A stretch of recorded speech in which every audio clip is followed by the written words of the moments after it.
The main reason why so many of you are stuck in these relationships that you just won't walk away from is because of your nervous system. Your nervous system is physically debilitating your ability to leave.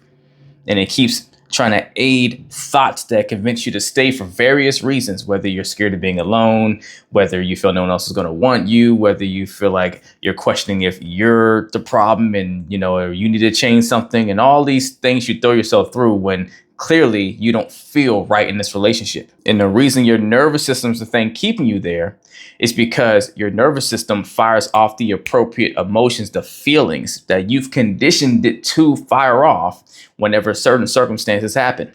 This is what happens whenever we react to things. This is why as humans, we're so reactive to things versus proactive, right? Because our first knee-jerk reaction is a byproduct of our nervous system's conditioning, what's been programmed into ourselves by us. See, we often give our brains, our minds, too much credit, and we don't give it enough credit. What I mean by that is we give it too much credit in our ability to just decide, okay, this relationship's not good for me anymore. I'm out. I'm leaving here, right? We say that we can do that because we know better, right? We know better because our brains, we can logically see this situation's not good for us and, I'm gonna walk away. But then you don't, right? You wind up giving yourself excuses to stay, or you give yourself an excuse as to why you left and then came right back, and why you keep letting it happen. And now it becomes the pain point that you don't even want to look at or think about, because every time you think about why you are still here, you wind up kicking yourself because you can't fully answer why you won't just walk away. You can't just go forward in another direction without looking back anymore. And that's because you're giving too much credit to your mind, your brain's ability to make a decision, and you just to go blindly act on it. Doesn't work that way. Yeah, your mind, your conscious mind is great at giving you a new idea that you can act on for a moment, but without the right repetition, without the right conditioning, it doesn't work its way into your body, into your nervous system, to where your knee-jerk reaction is to stand 10 toes down on a decision that is better for you versus what your body's already programmed to, which is staying in a situation that is not good for it anymore. And then here's the part where we don't give our brains enough credit, right? See, you're not giving yourself enough credit for your brain, your mind's ability to actually work repetition into your body through your subconscious, right? Your conscious mind accepts and rejects new ideas, and your subconscious is like the bridge between your conscious mind and your vessel, you, right? Your nervous system, your kind of like switchboard that moves and motivates you to do or not do something. So we have to be aware enough of our brain's limitations and its inability to just have us go and make a full shift and change for ourselves without the appropriate conditioning to where that idea can be stood on.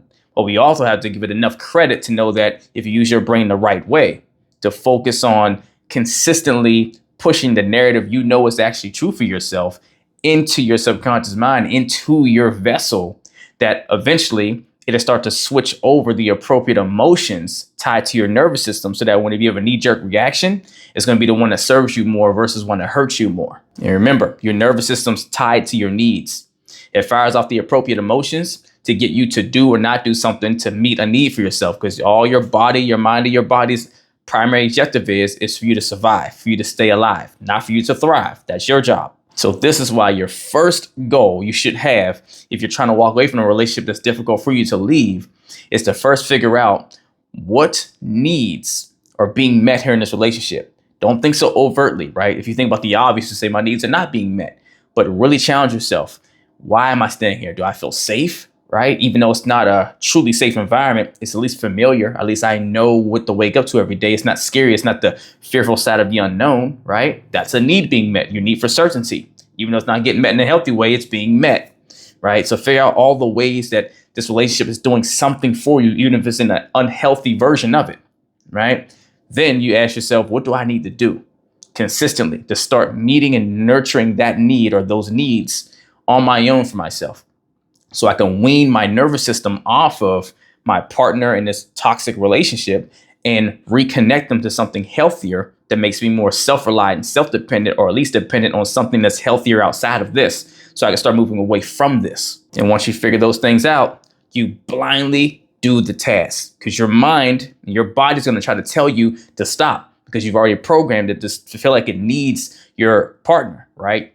Feel like it needs this toxic situation. So his knee-jerk reaction is going to be, hey, stop, stay here. You need it because you told us that, right? You have to keep reinforcing a new narrative long enough so it can start to believe in this new way, and it can start getting some results reflective of what it needs for your needs, right? You have to help your nervous system reattach to something healthier by consistently doing the things that you've identified are required to get those same needs met in healthier means and not through a toxic frame with your partner. Do that consistently, and I guarantee you over time, when you're truly ready to walk away, you want to make that decision, you won't waver in your decision, and you'll stand on it and you'll move forward with it. If you need help building yourself up to that point to make that decision for yourself, either email or DM me coaching, and we will get to work if you're truly ready to put the work in. Let's get it.